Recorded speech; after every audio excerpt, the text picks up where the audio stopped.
Evet arkadaşlar, bugün 29 Mart 2026 arkadaşlar. Güzel ziyafeti başlasın.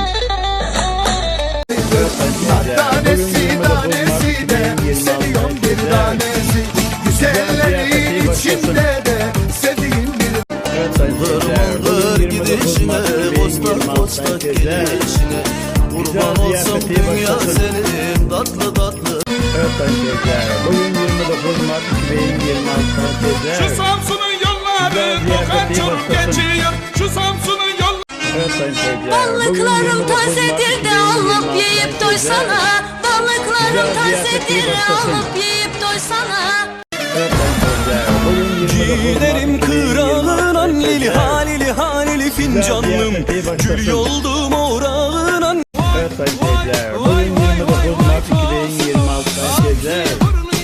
Güzel ziyafeti başlasın. Evet arkadaşlar, bugün 29 Mart 2026 arkadaşlar. Güzel ziyafeti başlasın.